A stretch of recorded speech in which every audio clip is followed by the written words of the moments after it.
आज 5 अहम खबरें हैं और पहली खबर यह है कि पार्लियामेंट के बजट इजलास का आज पहला मरहला शुरू हो रहा है, जो आज से लेकर 11 फरवरी तक और दूसरा मरहला 14 मार्च से लेकर 8 अप्रैल तक चलने वाला है।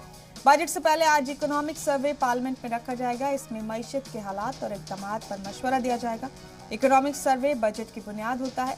1 फरवरी यानी कल पेश होने वाला बजट मोदी सरकार के दूसरे मुद्दतिकार का चौथा आम बजट होगा। कोरोना वबा के बीच पेश होने वाले बजट को लेकर सभी शोबों के लोग पुरुमीद है। सभी को बजट से कुछ न कुछ राहत की उम्मीद है।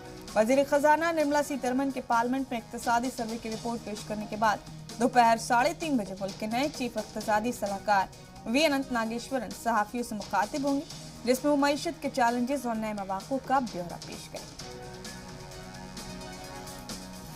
और दूसरी बड़ी खबर दे दें आपको, यूपी इंतखाब के लिए कांग्रेस आज अपने उम्मीदवारों की चौथी लिस्ट जारी करने वाली है। इस लिस्ट में पार्टी के 61 उम्मीदवारों के नाम होंगे। लड़की हूं, लड़ सकती हूं के अपने इंतखाबी नारे के मद्देनजर कांग्रेस ने अपनी इस फेहरिस्त में भी खातून उम्मीदवारों को टिकट बांटे हैं। 61 उम्मीदवारों वाली इस चौथी लिस्ट में 24 खातून उम्मीदवारों के नाम शामिल हैं। इनमें से एससी के लिए रिजर्व 7 सीटें भी शामिल हैं। कांग्रेस ने हाथरस से सरोज देवी की जगह कुलदीप कुमार सिंह और बिजवासन से अभिनव भार्गव की जगह वंदनम भार्गव को मैदान में उतारा है।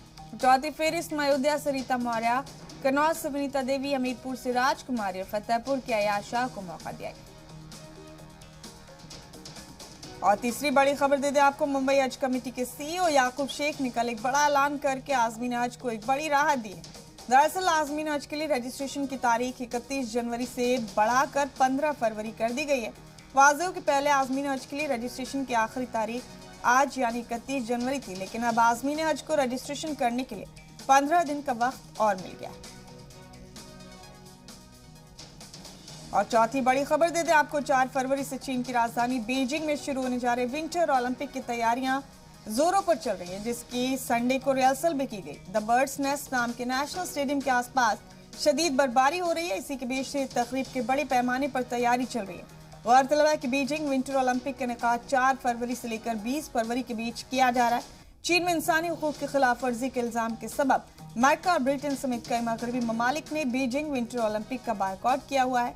हालांकि मुल्क अपने खिलाड़ियों को तो चीन भेज रहे हैं, लेकिन किसी सफीर को चीन नहीं भेज रहा है। इस बीच चीन ने भी विंटर ओलंपिक के इफ्तिताही तकरीब में हिस्सा लेने के लिए आलमी लीडरान को जुटाने की सिफारती मुहिम छेड़ी हुई।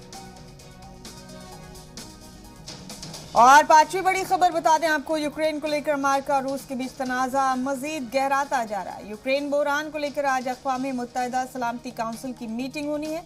ये मीटिंग यूक्रेन में मकामी वक्त के मुताबिक सुबह 10 बजे होगी। रूस और यूक्रेन के बीच जंग जैसे हालात बने हुए। रूस ने यूक्रेन से मुतालिक मुतसिल सरहद पर करीब 1 लाख फौजियों और कई असलहों की तैनाती की है।